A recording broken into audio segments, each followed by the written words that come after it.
Welcome to the Bear Rumble Podcast, your home for everything BHP football. Each week, we dive into the greatest games, preview what's coming next, and share the stories that make Belton Honeypath Bears football special. From legendary coaches to unforgettable moments, this is where Bear Nation comes together. This is the Bear Rumble Podcast. All right, Bear fans, we've made it. It's state championship week, and we have a special episode for you this week on the Bear Rumble Podcast. I'm your host, Kayne Evans, and for this special week, we've got a special guest. We're accompanied by Coach Steve Williams, legendary defensive coordinator for the Bears, legendary baseball coach for the Bears, state title winning in both sports. We get his insight on what it means to win at BHP, how to win, what defense means at BHP. We get great insight from Coach Williams this week. Along with that, we'll review last week's great win, upper state win against the Powdersville Patriots, and then we'll also preview this Friday's state title game against the Oceanside Collegiate Landsharks. So with that, let's go ahead and jump on in with Coach Williams. All right, Bear fans, this week we have a special guest. We got legendary Bears coach, both on the gridiron and on the diamond. We're welcoming Coach Steve Williams with us this week. Coach, thanks for being with us and talking a little football this pre-state championship episode. Thank you, Kayne. Appreciate it. And it's a big week for the Bears and big week for our community. And I know you former players, too, are excited about that. And us former coaches are, too. So we're hoping for a really good prep week and go down to Orangeburg and bring that thing home. Absolutely, yeah. It's a lot of buzz. I think the community's been looking forward to it, and the team is actually, they lived up to what all those expectations. I know that's kind of the biggest thing for a lot of teams, but I know they've had a great season, and we all expect great things come Friday afternoon. But let's go ahead and jump on in. Like I said, you legendary defensive coach for BHP. Let's talk a little bit about that defensive mindedness. What do you see creates a dominant defense? I think this year is one of the most dominant. You had plenty of dominant defenses. What in your mind creates a dominant defense? Well, Kayne, I went back and looked at the 2004 state championship game because I wanted to kind of get my mindset right for this week. And, I didn't realize that those guys were absolutely on fire that night.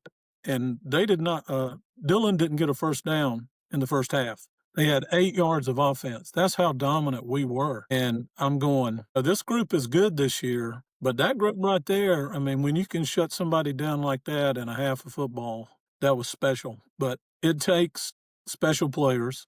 That's the obvious answer. You've got to have great players. You need to have them at all 3 levels. You got to have the front, you got to have the backers, and then the back end, the secondary, we got to have some players that can cover. Even more so today than in 2004, the game has evolved a little more of a spread, throwing it from sideline to sideline and vertically down the field. So you've got to be really good in all 3 of those areas. And I think our defense has met the challenge so far. Now, it's going to be kind of a different challenge this Friday because they've had some elite players, but we've played really good players before and really good teams. We've got to go out and execute. And, a good defense is one that is disciplined, one that fundamentally does the things right, the tackling, the coverage, the open field tackling, create negative plays and pull together and everybody do their jobs. You can't have a guy just, out of control and not doing his assignments because a good team is going to take advantage of that. So, we've got a great staff too. I feel really good about Jared running our defense and those other guys on staff have some experience. And I go to practice quite often and watch them, and not that they need me around or anything. I just enjoy still being, kind of involved on that end of observation. And our coaches do a great job of getting them ready, preparation, watching the films. guys can go home at night and watch the Mhm. film, huddle, and so you've got that's a little more of an advantage now than it was when you played. We had to pull you into a room and try to keep you awake and make you watch it, but uh, these guys, they've had an exceptional year. I just feel real excited for them. I just hope we can go and seize the moment when you step on that field at 12 o'clock, that you're really focused and locked in, and you play together as a unit, you pull together, and just encourage each other, and just go out and have a lot of fun. I mean, that's what playing defense is about. It's a control fight. You get to go hit somebody in the mouth, and you hopefully, you do it before the whistle blows. We've had some of those issues this Yeah. year too, but just play with great effort and, great enthusiasm and great fundamentals. Yeah, I think two of the things that while you're talking, I think about your types of defenses. One, dominant defenses aren't made on Friday night. You don't just show up and you do that. It's the preparation, it's the summer, it's the coaching, their preparation, all that sort of thing, and then also the physicality. I think that's one of the things we're seeing this year. I think you saw it that 2000. A lot of your defensive physicality on all three levels, linebackers, those defensive line, and then in those open field tackles. That defensive backs, I think you could see that on all three levels on your defense. Uh, Yep. and Well, was that something that you tried to push on your team, or was it just kind of a byproduct? Well, one thing I'll point out too is, our guys are strong and fast. I mean, I think this defense and really team overall is faster this year than we were last year. And we were pretty quick last year. I mean, we had one guy that was really, Speedy McGreedy, but this group as a whole is faster. You credit Coach Smith with the job he does in the weight room, him and Coach Blackson and Coach Rogers.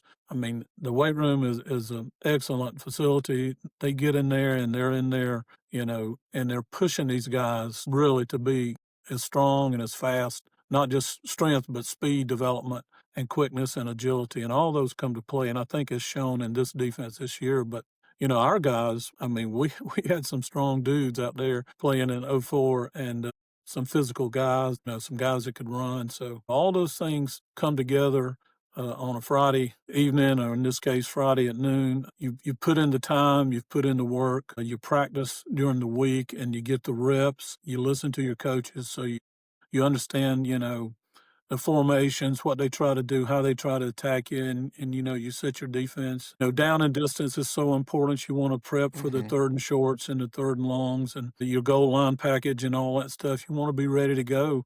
When that whistle blows. So, like I said, Coach Jennings does a great job with all of that, and he'll have these guys ready to go. So I'm excited for them and looking forward to a great game. Absolutely. Well, let's take a step back. We've talked about it a little bit about that 2004 unit. One of the things that always stood out to me was the selflessness. We had across the board. Think of Brian Miller, who was a 1,000-yard rusher, or the year 1,500-yard rusher the year before, moving over to the defensive side. You have Mario Glenn, who probably would have been close to all-state receiver, playing a lot of cornerback and all that sort of thing. You're seeing that this year too. What was that? What made that group, that 2004 group, special in your mind? Well, I mean that's one starting point right there. You got guys that are willing to switch from being a running back and kind of a glory position Hmm. to the other side of the football, where you can count on him being a lockdown guy. I mean, him and Mario at corners, and then safeties. I mean, you think about Trevance, how he played during the year, and the big pick six he had in the game, which really kind of sealed the game for us, put us up 21 there early in the third quarter after we had thrown a pick our first drive, to come back and have that and stop them right there on our own 30-yard line. Um, these guys back then, so many, Andrew, you think about Andrew played tight end, kicker, nose guard, whatever we needed him to do. Hmm. Didn't come off the field a whole lot, and you were part of that defensive front that was so good. I think about the first play of the game when Kyle McLean knocked that guy in, and knocked his man back into the fullback. Power was their Hmm. number one play, Hmm. and we talked all week. We're going to have to stop. That's the number one run. He knocked the Hmm. guy back into the fullback, and the tailback has a 3-yard loss because they got nowhere Hmm. to go. And we just we dominated up front with that group. Mhm. like I said, unselfish guys, 2 backers, Tavernier and Ronell both Mhm. standing, and then Stephen Culberson back at safety. I think he led us in interceptions that year. Mhm. And then O'Brien, you don't win big games and state championships without a quarterback that, he's not all world. Boy, he was pretty darn good, and he did amazing things for us, took care of the ball, a vocal leader, and executed the game plan, was able to run, use his legs. Wasn't Mhm. a great thrower, but he was an accurate thrower and an adequate Mhm. thrower to get the ball out there. Of course, Coach Green wanted to line up and run the power and run the counter. Mhm. That was his plays in the zone, and Mhm. we didn't really stress the throwing game much, although we got a little better at it. But Mhm. a lot of unsung heroes on that team. That really, and that's what you got to have. You can have some great players, but you got to have a bunch of guys that are willing to lay it on the line and play for your brother. Yeah. And I think I'm glad you hit on Exley O'Brien, that leadership. One of my best memories of that run, that 2004 year, it wasn't great in the moment, but when we went to Pickens and we were getting beat, it was one of those cold, dreary nights up in Pickens County, and O'Brien comes and gets put in at cornerback. I think a play or two later, he picks one off and takes it back to the house. And that's your Mhm. starting quarterback. It's not it's Right. not somebody backup or anything like that. That's your starting quarterback coming out kind of taking it on his back. And I think there's just players like that across the board that would just do anything for the team. Right. It's a crazy thing. Coach Green wouldn't let me use O'Brien much on defense. And, he had started there as a sophomore, I think. And then he wasn't gonna let him play quarterback. We went up to Dorman and scrimmaged, I think it was a junior, I guess. And we couldn't move the ball an inch. I don't even remember who a quarterback was, to be honest with you. And O'Brien hadn't come to much weightlifting during the summer, so Coach Green didn't have much confidence in him. I understood that. So I said, I'll take him on defense. Well, all of a sudden, he put him back there at QB, and that's how the legend was built. But um, we had some guys that were just like that. Were like I say, were really unselfish. And in that Pickens game, we were behind. I mean, and it was a tough start for us. We couldn't get anything going offensively, and we'd played decent. I think might have been 7-0 at the time or something. Anyway, it was third down and long, I think. So I said, Coach, I got to get him in there. And so he said, all right. So he put him in there, and sure enough, he did. He pick six right off the get go, man. And all of a sudden, the momentum changed, and Mhm. we're back in the game, and we went on to win. And that's like you say, that's the kind of leadership that he brought to the team. Really on both sides of the ball. I mean, if I Mhm. needed him in the state championship game to go back there and play, he would have been able to do it and do it well. Yeah, absolutely. And I think that's one of the things on the coaching side that we don't see a lot is how those decisions are made, the how you guys go back and forth. I know you talk to any football player, they want to play every down that you can that you give Mhm. them and everything. Oh But yeah. I think that's some of the things that most people don't understand the ins and outs of. And speaking of your coaching relationship, so you actually coach with Coach Blackston on that 2004 team. He was on the opposite side, you were defense side. Then he took over as the head guy you coached under. What's it like coaching beside and under Coach Blackston? It's amazing. He's a picture of enthusiasm. I mean, he's got a mindset that this is how it's going to be. We're going to get it done. And, he's got all these little sayings. The best is yet to come, and all of these things. And he truly believes that, and he believes in the kids, and he's going to push them, but he's going to love them too.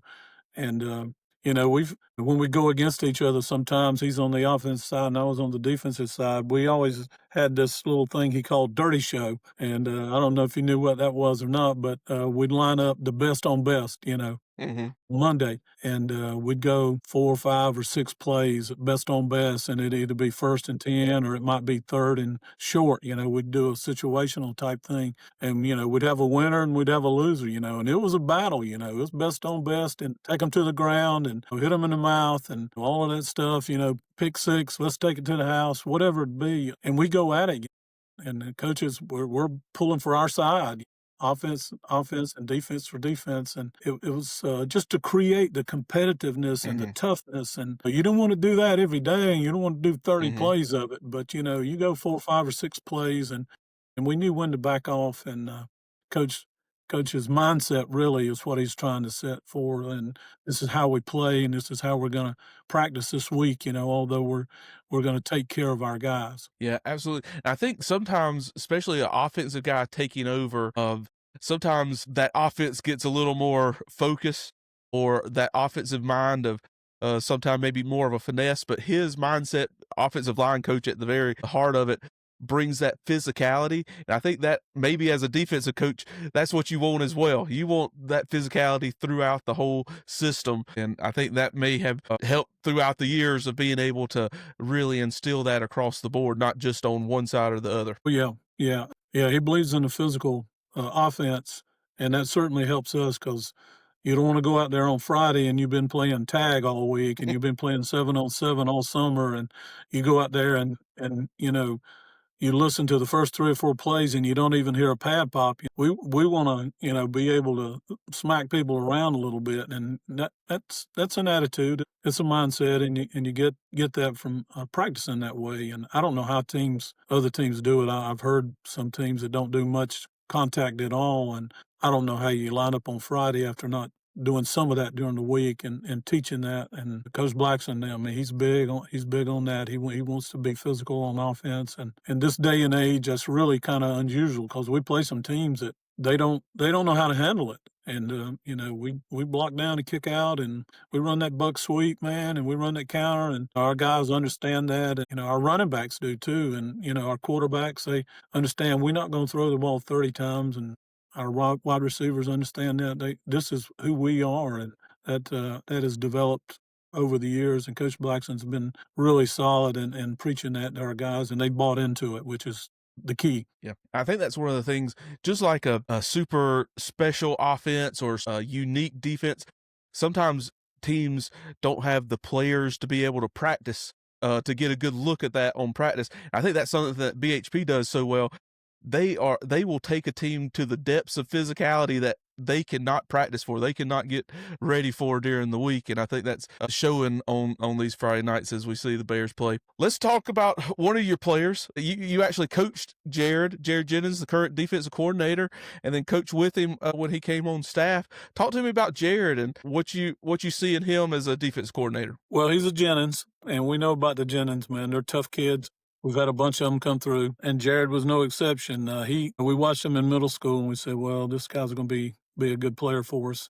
He came in as a ninth grader. We actually brought him up to varsity, and he played strong safety, I think, for us, or maybe a bandit safety, but one of our underneath safeties. And I remember we're playing against Daniel up there, and we had with Alan Sitterly's offense as good as it was, we had to get as many people down in the box as we could. And so Jared's out there covering the slot receiver man-to-man as a ninth grader. And you know what kind of skill guys Daniel had. So they throw a deep ball, and I can still see Jared going up about the 3-yard line and batting that thing away at the last second. And I said, we're going to have something with this guy. He got in the weight room, really loved working out, and still does. He got after it really good, and for the next 3 years was a starting inside linebacker for us.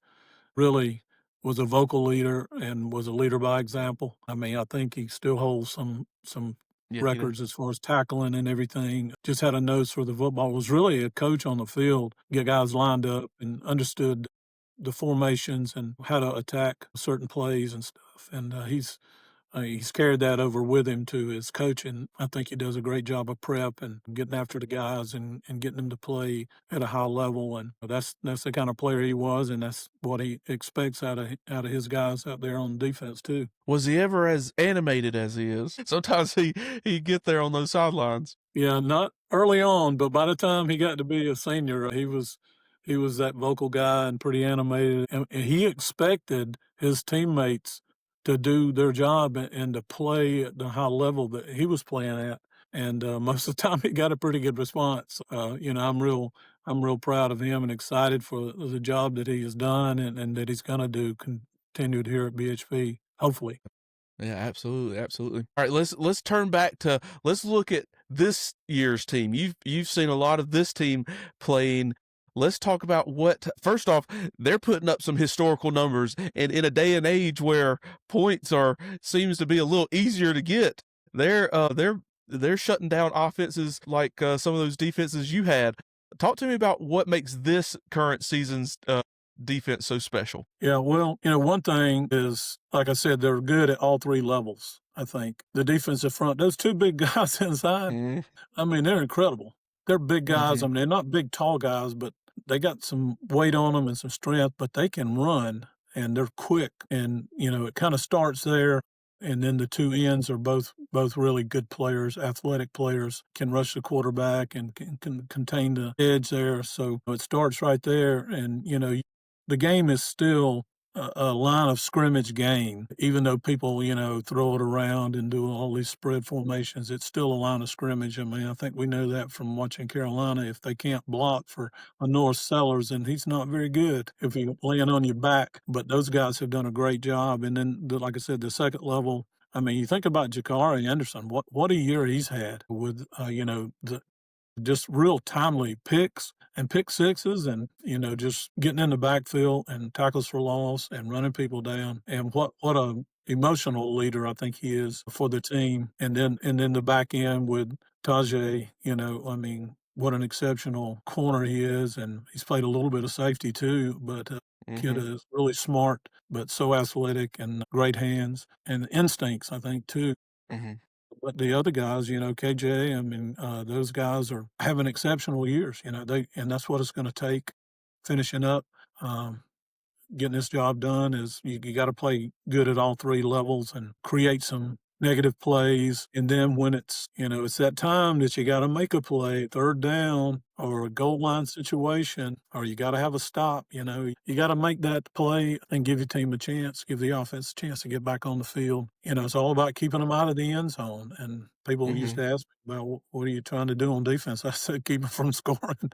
You defend the end zone, you defend the first down. You defend the tight end side because people run there. You defend their best player and best plays. If you can put all of that and keep them out of the end zone, they don't score, you're going to win. Or minimal scores, you're gonna give yourself a chance to win. So this defense has been really, really good. I'm real happy for them now. With that said, I mean, everybody knows our region wasn't quite as good as it's been in years past, but still, you still got to go play. You still got to stop people, and we pretty much had most games in hand by halftime, and that gave some young guys an opportunity to shine and to make some plays and to get some experience. People don't understand how important that is to develop. Let's keep those guys happy. You can't go all year and keep working at practice, and you're on the scout team and you never get to play. And Coach, when am I getting in? Well, they got a lot of reps here, and hopefully that'll build for the future with a lot of the young guys. And then the JV guys you bring up, they've gotten 5 weeks of practice. The ones they brought up, so hopefully that helps us down the road. Absolutely. One of the things that this defense does so well is takeaways. Is there something special on the defensive side that you can manufacture those, or is it mindset, or is it players making plays? All three? Yeah.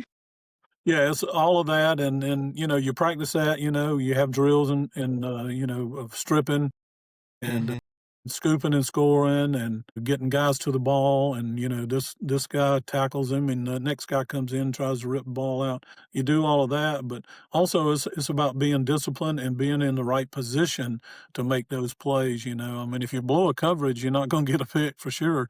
You got to be in good position, and my deal on defense is you keep the guy in front of you, and if you can, especially if you're playing zone and if you're playing man, then you got to get right up in the guy's chest and make it hard for the ball to get in there. So, it's a combination of all those things, the fundamentals, being in position, working on it, and then, getting 11 hats to the ball as many times as you can. And, if that ball does pop out, did you get it? So we've been really good at that. And then I don't know how many picks we got for the year, but boy, we've done a good job with that too. Yeah, I think we're I know we're in the double digits of that. I think we're getting close to double digit defensive touchdown. Right. When you score on defense, that makes it easier for everybody. Yes, it does. I think that's it's a big thing that this team has been able to produce. I want you to think back to that state championship week. This is a special week. This is something that right now I think there only uh 8 teams, 10 teams or whatever going through this week. What was that week like leading up to the state championship? Well, yeah, it's kind of a surreal feeling. I guess you felt the same way too. Mm-hmm. We'd never practiced in week 15. We'd been close a few times. We'd been, to week 13 and week 12. We ran into some of those teams that we just couldn't get over the hump with. Then the week starts out, I think, coaches, after we prepped Saturday and Sunday, really, you spend 2 days looking at film and trying to put everything together, your game plan offensively and defensively, and then special teams. You try to really refine everything. At this point, you're not really adding much or taking away much. You're trying to do what you do well and continue to do that and figure out if there's any cracks in the team's defense or any weak spots on their offense that you can take advantage of.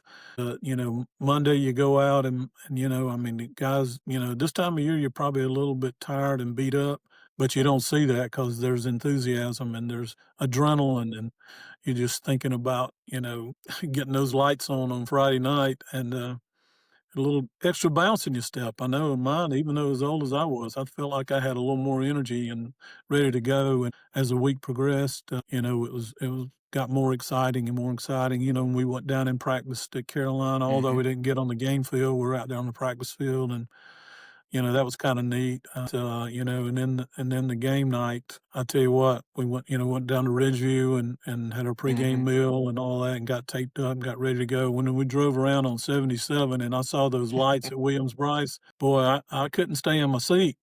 It was Mm-hmm. excitement. It's a real feeling. It's a feeling that you need to really soak it in because you don't get many of those. I mean, we've only had one here at BHP and where we finished the job. So we're hoping that, we can get this one done. But, these guys, they've worked so hard to get back to back years, and we just want to take advantage of it and finish the deal. Absolutely. I think you said it. There are certain things during that week that you could have told me anything happened. I couldn't remember it, but there's certain of those times of the week that I can see it still as plain as day. Those lights when we on 77, we come over the bridge and we can see those lights. We turn down Bluff Road. I think I could have outran that bus at that point. Yeah, I believe you could. That was some fun ones there. Let me talk. I want to get you. I get your just advice on this part. This maybe not for us, but just in the ether. You were the head guy for so many state championship games and state championships, winning the game on the baseball side. What's that? What kind of advice do you give on being able to get through that hurdle, being able to get to those top of the mountains on those years? Well, the main thing is be yourself. Be what got you here. Not try to, reinvent the wheel or anything. In baseball, you're going to ride the horses that got you there. You get there because you got great pitching, of course. And we were blessed with the 5 state championships. We had amazing pitching. There was one year, I think we had 13 shutouts in the year, which is incredible with those guys. But, you got to go into the game with the mindset that our guys are going to do their job. We're going to be solid on defense. We're going to be competitive in our at-bats, the same way in football. We're going to, block down and kick out, and we're going to do a great job of tackling. And fundamentals don't change because you're playing in a Mm-hmm. big game. You've got to execute those. Your focus is you got to be laser focused in everything you do. I want them to be a little anxious and nervous before the game, but when that first pitch is made or when that kickoff is kicked down the field, you want to make sure that, hey, let's go, man. It's our time, and we've deserved to be here. We've put in the work. Mm-hmm. It's a team deal. It's not about one or two players. You look at the other team and say, well, they've got a great quarterback, but it's about, what 11 guys can pull together and create a situation where we are unbeatable. where we can't be Mhm. beat, and it can be done. It doesn't matter how talented one player is or two players. It's about 11 guys collectively pulling together and fighting for each other. Absolutely, and I think that will resonate. I hope that resonates this week as we head down to Orangeburg and we see those Bears do what they've done all year long: be themselves, be that physical team, be that most opportunistic team. Thing is, Oceanside's playing on the same field BHP is. They play the same game. You're not out there playing the '85 Bears or the 2001 Patriots. They're a high school team just like you are. So I think it'll be a fun one come Friday night, Friday afternoon. All right, Coach. I got one last one, and then I'll give you five quick lightning round questions. But one last one. Do you have a moment? You had a lot of moments, but is there any that just really stick out to you at your time, at least on the football side of the field? Any kind of memories, legacy memories, anything like that really sticks out to you back in the day? Man, You had a lot of them. I yes, a put you lot on the of them. spot. I know. Yeah. Well, one that I don't know if you're aware of, but when I came to BHP, I was with Coach Abercrombie, and then, he lost his job, and we went through the thing with Coach Frazier, and then we got, Coach Painter. Well, we had gone through like 2 years that we didn't win a region game. Okay. And it was brutal. And so we're playing Berea up there when Coach Green was coaching, and they were good. They had been a playoff team, and we were scratching and clawing. And that was our first region win in like, I don't know, 10 or 11 games or something over the course of 2 years. Um, that was very emotional for me, and because Coach Painter brought a breath of fresh air to our program, a very positive man, and just a good man from the core. Instilled that in our kids because we were really hurting at that point in time and kind of looking and struggling and looking for a leader, and he brought that to us, and we were able to get that victory and ended up having a decent year. And then he had some really good years after that, and then he left and Coach Green came in. So that was one memory. People don't Mm-hmm. understand how much coaches put into it, and to go through a winless region schedule for a couple of years, it was brutal. You just keep asking yourself, are we doing things the right way? And, what can we do differently?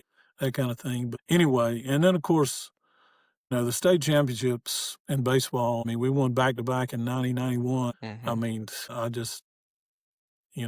I'm so thankful to the Lord for giving me the opportunity he did Mm-hmm. with those guys. I mean, we had some unbelievable players. Chad Roper was such a Mm-hmm. outstanding player, and Matthew LaCroix, and many, many more. But and then come back, and it was 18 years before we won another one in baseball. In '09 was a team that people would look at and didn't think we were real talented, but we had some gutsy guys. We had some smart guys. We had some athletic guys, and Matthew Moore and Austin Gambrell and Jared was on that team. We had some Jacob Tavernier. We had some guys that just loved to play the game and executed really well. And then 15 and 16 back to backs. That was our pitching those 2 years. Unbelievable. And there were some other years that we we were so close. I'm Mm-hmm. thankful for 5, but, when you look at it, we coulda had a couple of 3 Mm-hmm. more. Mm-hmm. But,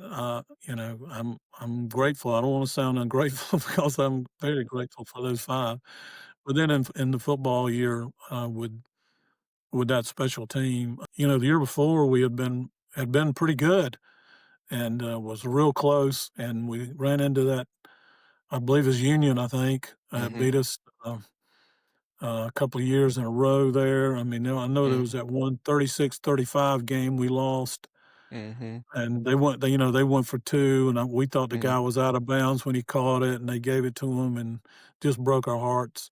And then to come back the next year, and then '04 was just so special. We felt like defensively we were going to be really good, but offensively we knew it was going to take some time to kind of get things going. But and we did. We were right at the point where we were ready to explode a number of games, but just couldn't quite get it going by the end of the year, middle of the year to the end of the year. And I think the turning Mm. point for me was, we beat Clinton Mhm. twice that year. I Mhm. think it was like 9-7 the first game or something like that, and then we shut them out, and, Mhm. I guess it was Upper State. It was. I said, "Man, we're gonna do this now," because they had Clinton had been so good. That's such a hard place to win down there, and Mhm. Clinton had done us in a number of times too, and they were such a physical team, and I think we were more physical than they were. I could say Mhm. that for the first time in a while, Mm.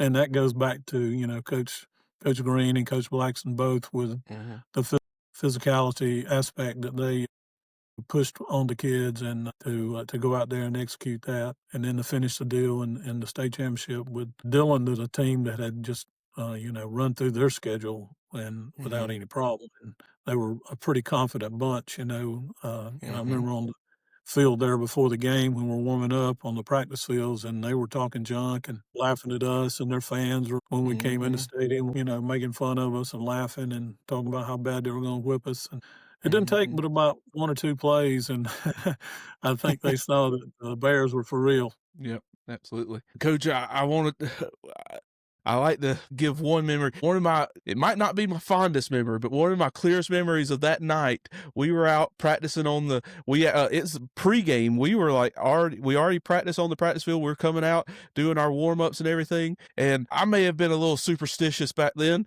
and I had the same pants that I wore all year, but the week before, the padding had ripped out. The lining for the pads had ripped out, so my thigh pads falling down to my knees. And you give Pants me on the one big ground, huh? yell. Yeah, you give me one big yell. I didn't know if I was going to get to play the rest of the night. I had to go back and find some duct tape or something to get my pads back up to my thigh level. But a lot of Wow. memories. They're Yeah. fun now. I was sweating it then. Yep. Yep. Yep. Well, Kane, I was real proud of you guys, I mean, proud of you and what you're doing now, but, that group that you guys had, I think there was a lot of, the closeness that you had, and you developed that not just that year, but over the years coming all the way up, and that's I know you appreciate that more now than ever before, and I'm the same way, I mean, I played at PHP, and I'm still close with some of my former teammates, and we reminisce quite a bit about how good we were and all that stuff. Truth gets a little stretched a little more every year, but there is the camaraderie and the love and the support that you give each other.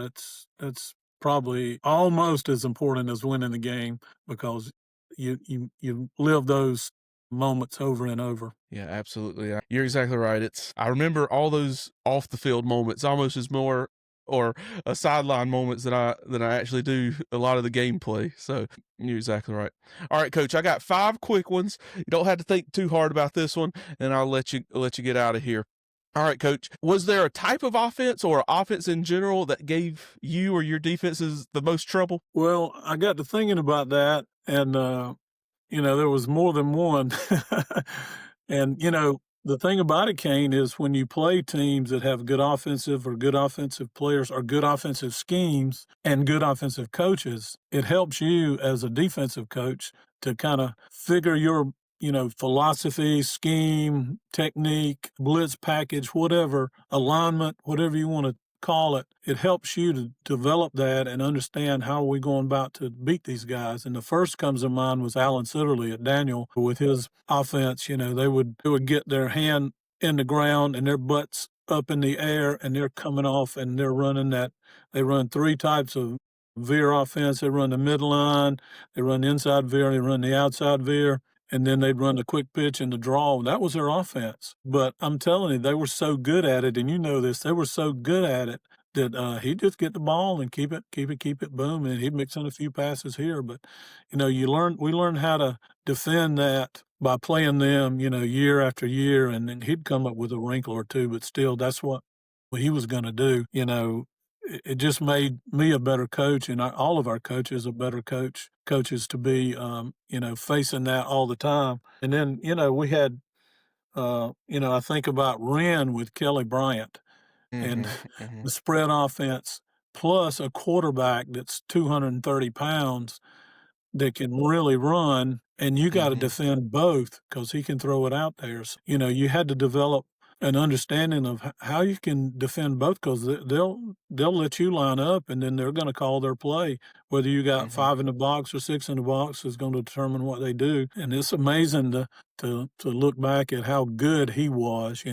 and how he was Cam Newton in high school, and, it was hard for anybody to stop him, but, that made us a better coaching staff to face that because if you're gonna win big, you're gonna face these Mhm. teams, if Yeah. not in your region, then in the playoffs. And then, of course, the battles we had with Clinton, they'd line up in the two-back eye, they'd line up in wishbone, and they gonna run ISO and power and toss and then run play action off of that, so you gotta develop, a real disciplined Mhm.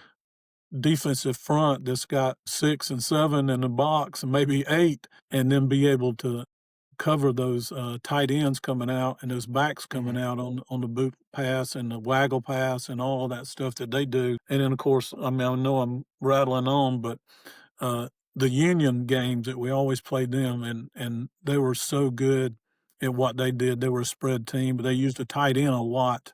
So Mhm. you had a 3-man surface on one side that they could run their whole running offense against, but Mhm. yet they had 3 wideouts, and they were 3 really good wideouts. Mhm. They could do that to you. Plus, and then after their coach, I can't recall the coach's name now, but anyway, after he left, then Steve Tannehill comes in. Mhm. So we faced them in the playoffs, and we had to defend him. Mhm. Like I said, it's exciting to face those teams, but it's challenging, and I think it makes you work harder as a coach to study, to figure out, what my guys can do, what guys can Mhm. line up here, and how we can attack them and keep us in the ball game, give us an opportunity to win. Like I say, keep them out of the end zone, and that's the bottom line. So those are just some things that I thought about. And then the year we played Chapman in the playoffs, and they had Debo With Samuel. Debo. Well, there's no answer for that.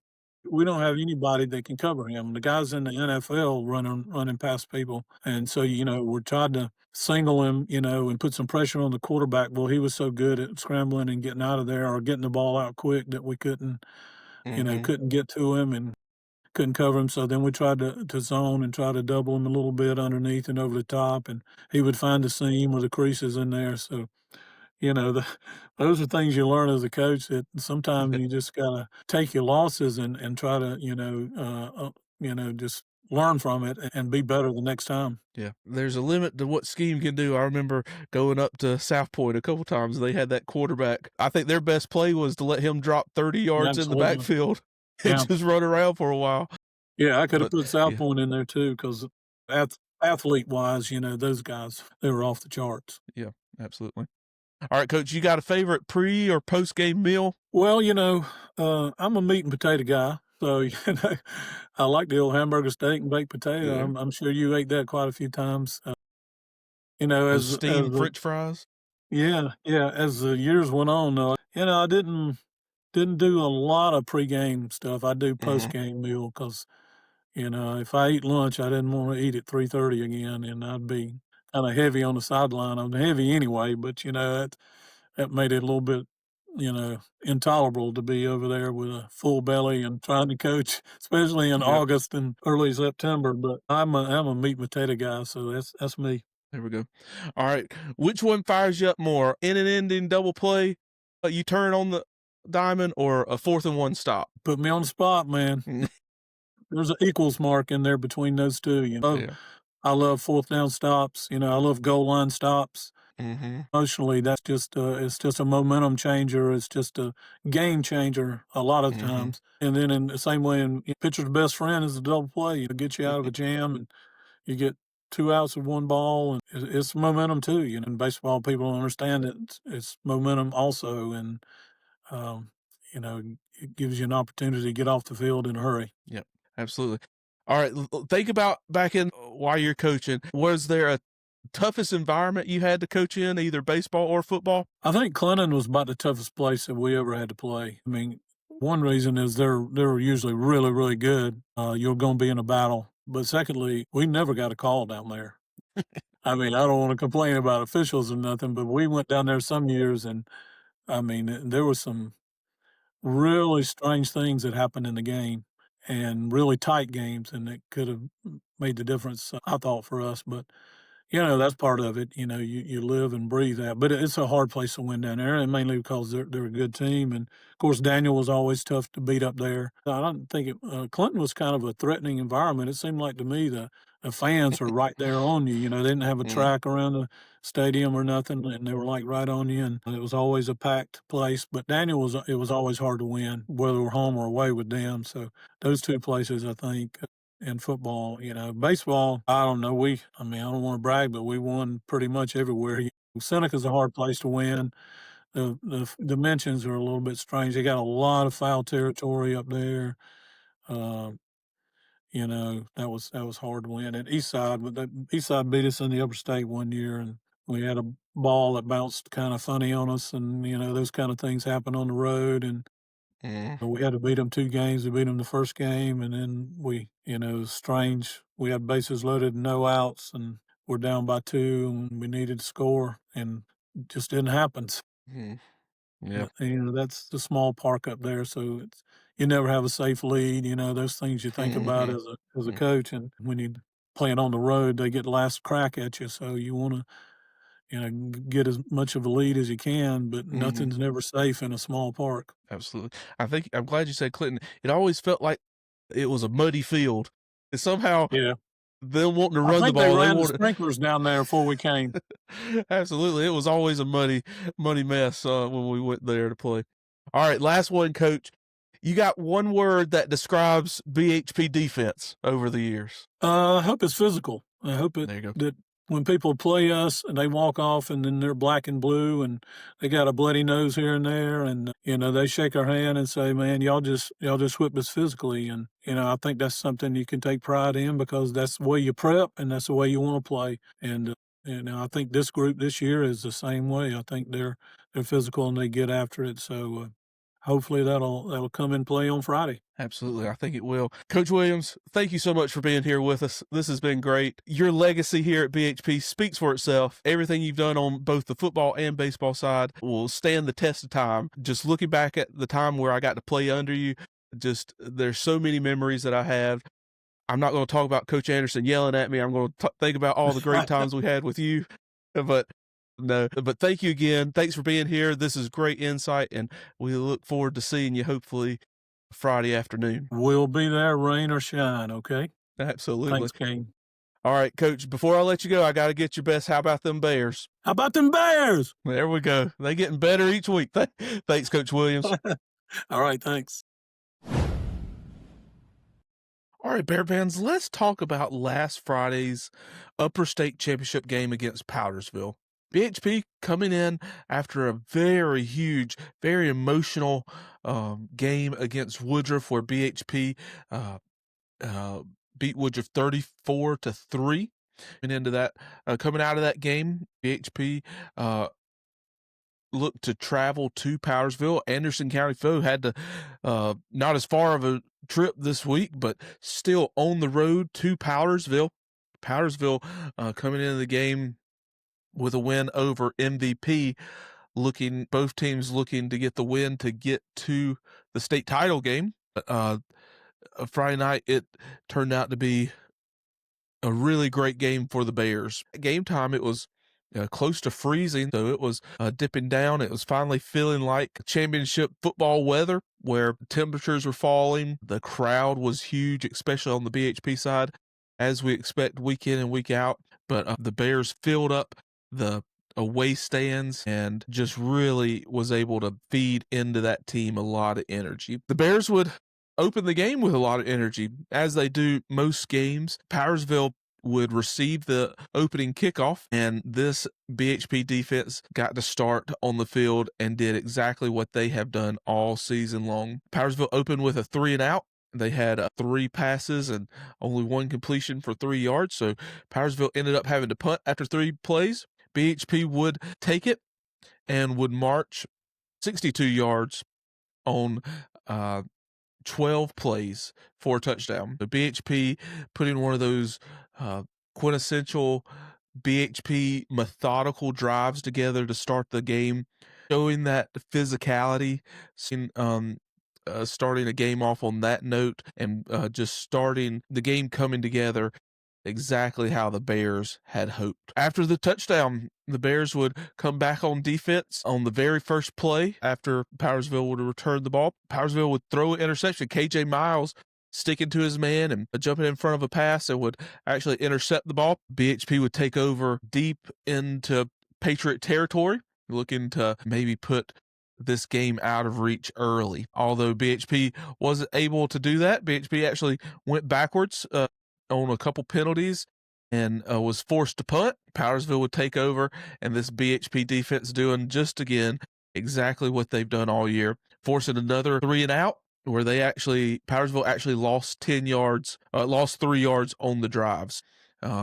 Back-to-back punts from both teams, but the next drive, the Bears would actually, after the Powdersville punt would take it 63 yards on 10 plays. Another methodical, long drive for the Bears, capped off by MJ Earl touchdown. MJ will be the kind of thread that connects this whole game, especially on the offensive side, and we'll talk about his individual performance later on. But there, BHP's up 14-0. BHP would come out, kick off to Powdersville, and Powdersville would actually start a drive. They would get a first down, and then they would connect on a 34-yard pass. BHP had a missed tackle, allowed the receiver to get out and get upfield, and he would actually score on a 34-yard reception in that second quarter. So with that, the Bears were up 14-7 early in that second quarter. So that Powdersville score was with 10 minutes left in the second quarter. So a lot of game left, a lot of that first half left, and the Powdersville Patriots seeming to be back in the game, seeming to get life after that touchdown. Another way the Powdersville side feeling that momentum maybe shifted after that touchdown, BHP would go on another drive, go on an 11-play, 47-yard drive, but stall out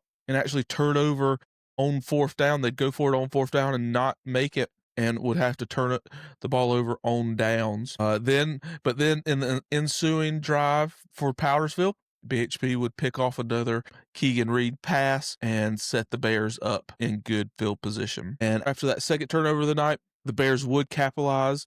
They would march. It would take them one play. MJ Earl would rush right up the middle, shed a few tacklers, and go 64 yards for a touchdown to extend that BHP lead to 21. And that coming with just a minute left in that first half, a minute 17 in that first half. The Patriots would get it back right at under a minute left in that first half. They would actually drive. They drive it after a good return. They drive it 36 yards, but would stall before the half.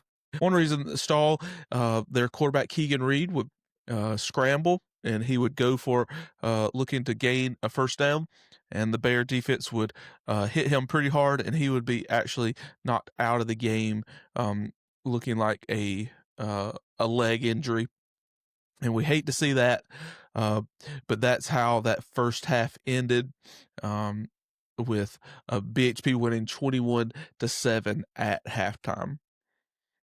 So even with the Bears being up 21-7, I know the Powdersville side felt like they were still absolutely in the game. BHP hasn't completely shut that door, and I think a lot of people didn't know if Reed would be back into the game at the second half. So after halftime, BHP would come out. They would actually get the ball for the first drive of the second half, and this is where they do what they've done all season long: dominate that middle eight and play great defense. So on that first drive of the second half, BHP would have 8 rushing plays. They would go 79 yards. They'd be assisted by 2 personal foul penalties by Powdersville, but they would go 79 yards on 8 plays and score on another MJ Earl touchdown. His third of the night, he'll actually tack on a 4th later in the game. That was actually his 4th touchdown of the game. So early in the second half, MJ Earl already 4 touchdowns. He would end the game with over 200 yards, and we'll get his full stat line shortly. But with that, BHP would be up 28-7 early in that second half, and then from then on out, it was all BHP's defense just absolutely shutting down this Powdersville offense. They were kind of behind the eight ball with having to play a freshman quarterback. The freshman quarterback actually started at wide receiver, so transitioned over to being a quarterback for the remainder of the night, and the Bears could really tee off on that for the rest of the night. Powdersville second half drives would end with their first would go punt, and then they would have another turnover, a pick, and then they would have a turnover downs, a punt, turnover on downs. That's how their second half ended there. The Bears would tack on one more touchdown late in the game with just over 4 minutes to go in the game. Malachi Hester would rush in for a 1-yard touchdown and would put the Bears up 35-7, and that would be the final for the game.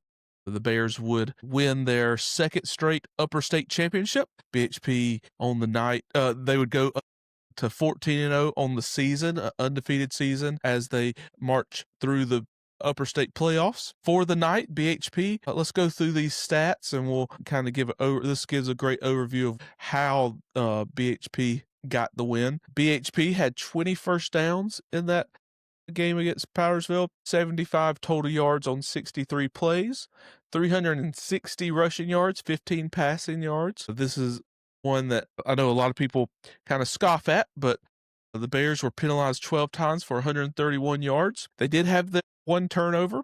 That's one good thing the Bears have been able to do very well this year is win that turnover battle. Powdersville actually ended up with 3 turnovers on the night. BHP actually dominated the time of possession. BHP had the ball 30 minutes and 12 seconds to Powdersville 17 minutes and 48 seconds on the night. With that, Powdersville had only 6 first downs in the game. They were actually 2-11 on third downs and then 0-4 on fourth downs. And I think one of the stats I have for the blog this week, I believe in the playoffs, BHP opponents have only converted 1 fourth down attempt. And I think it's 1 for 12 on the season. With that, the Patriots had 158 total yards, 62 of those rushing, 96 of those passing, and then they were penalized 9 times for 90 yards. Offensively for the Bears, MJ Earl, like I said, was the star of the night. MJ Earl had 21 rushing attempts for 212 rushing yards and 4 TDs. BJ Anderson had 3 attempts for 24 yards. Noah Thomas had 11 rushes for 75 yards. Malachi Hester had the 2 rushes for 3 yards and a TD. Ajir Ware had 3 rushes for 17 yards, and Cam Robinson had 9 rushes for 17 yards as well. For 37 yards. Cam Robinson had 9 rushes for 37 yards. Noah Thomas, he had all the passing, 3 completions on 11 attempts, and 1 interception for 15 yards. And then Tajay Watson-Martin, Jacobs Paul, and Cam Robinson were the Bears with the receptions on the night. But with that, another huge win. BHP, a 28-point win for the Bears. That brings the season to every game has been won by 23 or more points. The least amount of points that the Bears won by was against Greer, where BHP won 42-19. That's 23-point differential. But every single other game of the year have been 27 or more points. So 4 touchdowns or more all season long. And we're talking about we're 4 games into the playoffs. So we're not still in our region play. But all that does is allows these Bears to practice in December. Sets up a rematch with Oceanside Collegiate this Friday in Orangeburg. And with that, let's go ahead and jump over there and we'll talk a little bit about that game coming up. All right, Bear fans, let's talk about the game that we've all been waiting for this whole season. BHP with the win over Powdersville. BHP sets up a rematch with the Oceanside Collegiate Landsharks out of Charleston. Oceanside won their lower state game 38-7 against undefeated Loris.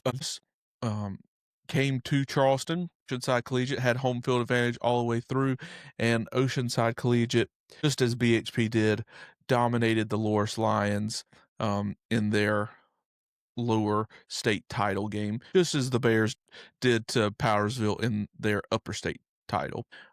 With that, Oceanside brings in a very talented roster.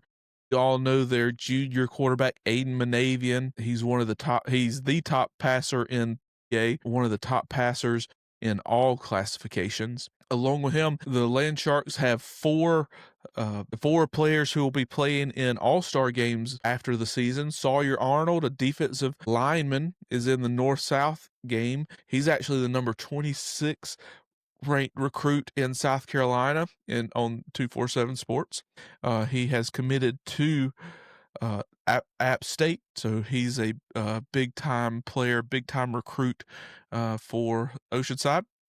Along with him at the North-South game is Mike Jones, defensive lineman, huge, 6'1", 290, playing in that North-South game after the season. Along with him, they have two Shrine Bowl players. They have Lamarian Thompson. He's 6'3", 314.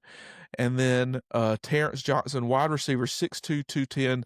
And all Terrence Johnson did last week was catch 6 passes for 139 yards and a TD. And then he also ran it 3 times for 64 yards and 2 TDs. So 3 total TDs for Johnson on the night. He was really the turning point for that Landshark offense. But the guy who makes it all happen is that Aiden Manavian, junior quarterback. Last week he was 28 attempts. He completed 20 passes, 20 of the 28 for 276 yards and 2 TDs. And then on the season, let me get his season stats up here real quick. Yeah, on the season, Manavian has passed the ball 330 times, completed 232 of those for 3,875 yards on the season. That's a 70% completion rate.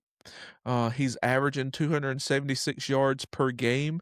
He's thrown 40 touchdowns to 14 interceptions. He has thrown those 14 interceptions, but he has 40 touchdowns on the season. His top target is that Terrence Johnson, as we spoke. He has 55 receptions for 1,138 yards. He averages 87 yards per game, and he has 17 receiving touchdowns on the season. But you can't just look at Johnson for this Landsharks team.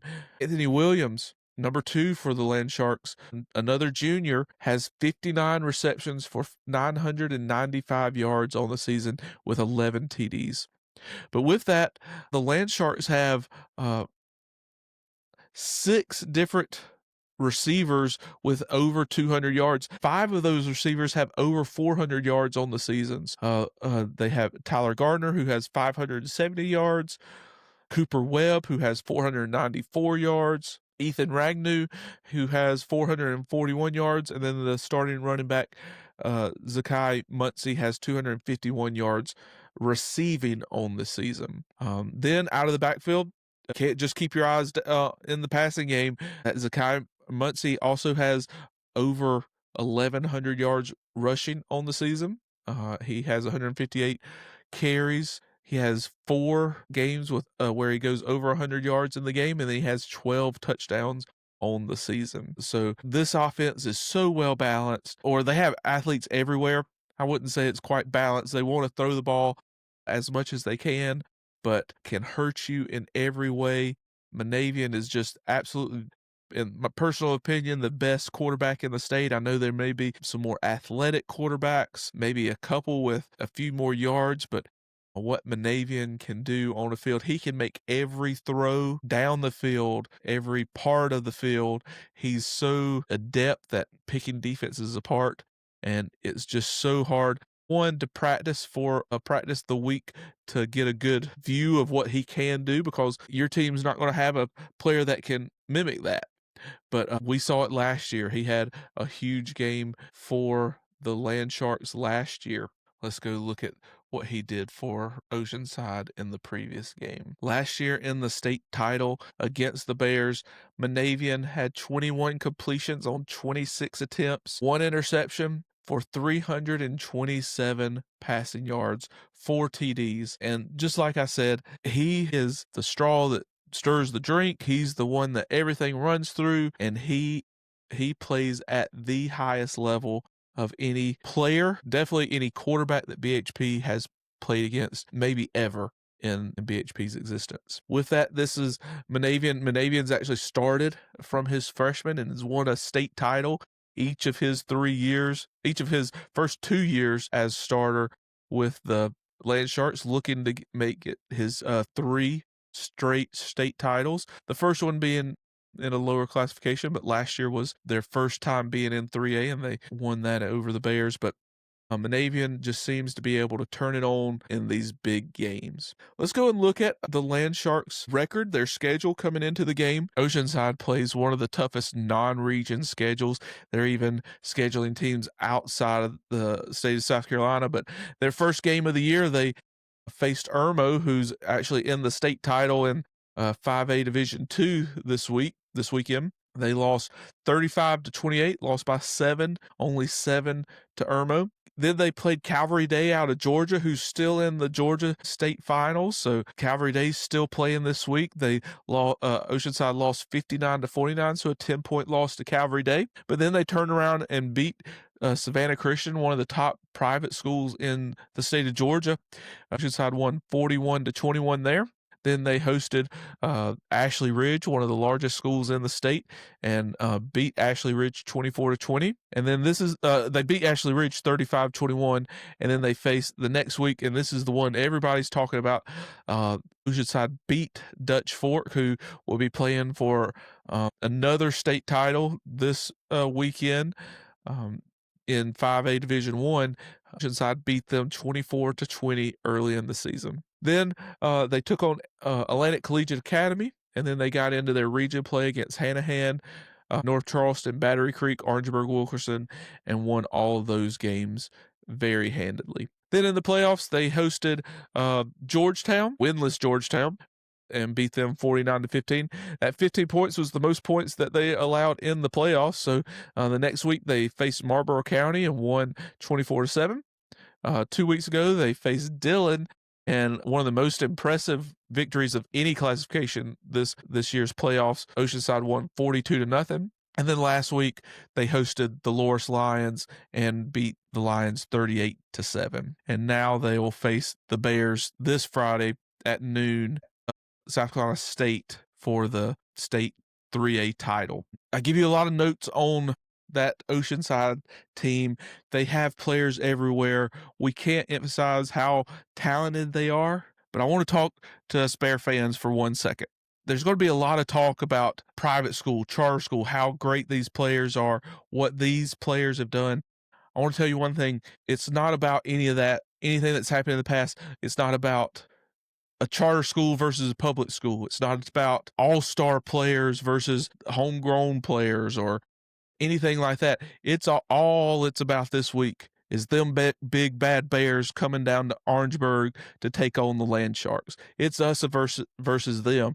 It has nothing to do, and this is not the time to legislate any of those other questions. While we're playing at South Carolina State, what's the true place for charter schools? Should they be in their true classification or multipliers or anything like that? None of that matters this week. None of that should be legislated in comments, online, anything like that. All we care about is this Friday at noon for them big bad Bears to take on the Landsharks. And between you, I think them big bad Bears can get it done, because guess what? Those Landsharks play on the same field as the Bears. They play with the same football, same rules. When the game kicks off, everybody's on a level playing field, and I promise you one thing, them big bad Bears aren't scared of one single thing that can happen on that field. And for us Bear fans, I hope come noon, come a couple hours after noon, we're going to be celebrating all the way back to the high school. So with that, Bear fans, I want to give you this kind of challenge. You have showed out these last few weeks in the playoffs. Huge crowds at Woodruff, huge crowd at Powdersville. I know it's a noon game. I know people working.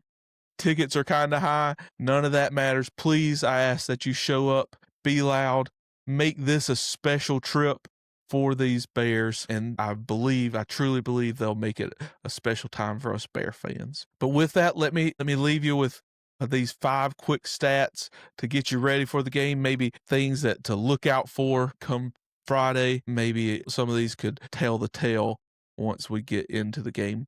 BHP is 0-1 all-time against Oceanside. That matchup last year was the only matchup against the Landsharks. But BHP is 1-1 all-time in state championship games. Hopefully we'll be breaking that tie this Friday. BHP has outscored their opponents 259-15 in the first quarters this year. It'd be huge for the Bears to jump out to a lead, but even more important is that middle eight. I know coaches talk about it throughout the state, throughout all levels of football, but that 4 minutes going into halftime and that 4 minutes coming out of halftime, BHP has dominated that. BHP's outscored their opponents 136-7 in that middle eight. So starting off fast, getting that winning that middle eight, two things we have to see the Bears dominate come Friday. Then another thing that these Bears have done so well with this year is turnover differential. BHP is 16-0 since 2014 when they have 3 or more turnovers in a game. And they have 3 or more +3 turnover differential. They're 49-6 when they have a 1 or 2 turnover differential. They're 27-6 when they have an even turnover differential, but when they have a negative, when they lose the turnover battle, BHP is 17-22. So it is essential that this defense continues to do what they do, force turnovers, and game where they limit any turnovers on the offensive side as well. Then here's another one. BHP's not allowed a first quarter rushing TD or a third quarter passing TD. These are going to be huge things to look out for. If we can keep Oceanside from scoring in that third quarter, and the way they want to most of the time is through the air, it will be huge for the Bears to limit that, close out a quarter, maybe keep Oceanside scoreless in a couple of those quarters. And then lastly, I've added this to every one of my blog posts this year. It's the 15th quick stat every single week. BHP has only had one undefeated championship season in school history. Come Friday afternoon, they've got a chance to make that 2. And Bear fans, it's going to be a fun one if they do. So Bear fans, get excited. There's a lot of stuff that's going on this week. A lot of excitement. I'm excited. Friday can't get here fast enough. But Bear fans, go. I implore you, head down to Orangeburg, pull for the Bears, pull them, give them that energy that they'll be looking for, and hopefully on that ride back, we'll be coming back with a special trophy. All right, Bear fans, we've gone along tonight. It's a special one. It's our state championship title game podcast episode, but we thank you for being with us. Thank you for sticking through with us. I hope you enjoyed it. We do implore you to head down to Orangeburg this week. If you see me, say something, cheer on these Bears. We're excited for what's going to happen. We do ask that you subscribe, tell others about the podcast. We're just to get as much publicity for this football team as we can. We also ask you that you follow us on thembears.com. We've got a lot of special things happening this week. On Monday, we dropped a special hype video. We'll actually play that at the end of this podcast. Tuesday, we have a special graphic. We'll be posting our Bear Tracks post on Wednesday. This podcast drops on Thursday, and then Friday, it's game day. So follow us on Them Bears, where we have our stats and our blog post. Follow us on our social media accounts, where we have a lot of our graphics and engagement that way. And we ask that you just make this week special for BHP, for this football team. And if anybody asks you as you're going down to Orangeburg Friday, tell them, how about them Bears?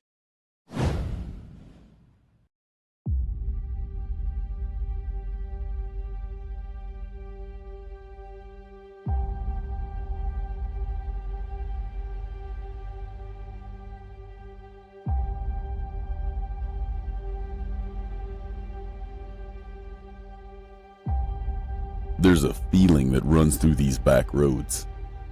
You can't see it on any map, but everyone who lives here knows it's real. It's pride. It's belonging. It's home. BHP is community. Not just Belton, not just Honeypath, but every road between them, every church pew, every front porch, every Friday night under those lights. From First Pres to Second Baptist, Creightonville to Shady Grove, from Mount Zion to Mount Bethel, from Highway 252 to Princeton Highway, from Brown Avenue to the Mill Hill. Each community is special in its own right, each with its own story. But on Friday, community means only one thing. Bear fans from all these communities come together to form Bear Nation.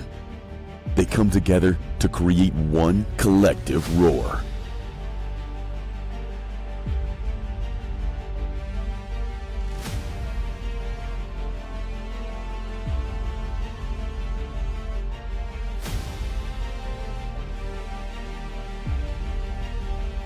On Friday, look down at those 3 letters across your chest, interlocking, just as these communities interlock their collective will behind you.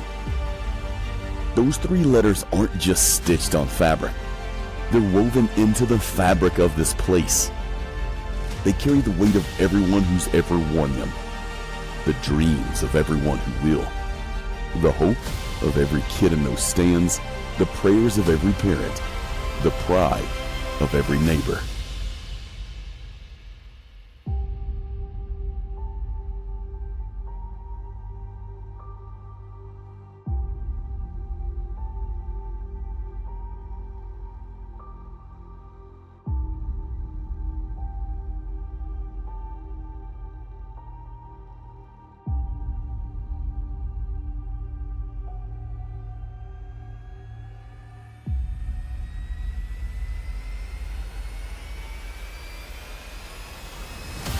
So when the game gets tough, and it will, when your lungs are burning and your legs are heavy, and you need to borrow something, borrow from this community. Borrow their strength, borrow their toughness, borrow their resolve. It's there for you. It always has been. They keep saying something bad is coming. Good, let them say it. Because we are that something bad. We are them big, bad bears. Know this, from every stoplight to stop sign, from every back road to Main Street, from every corner of Belton and Honeypath, from the thousands of souls and beyond who call this home, you are not alone. We are one. We are BHP.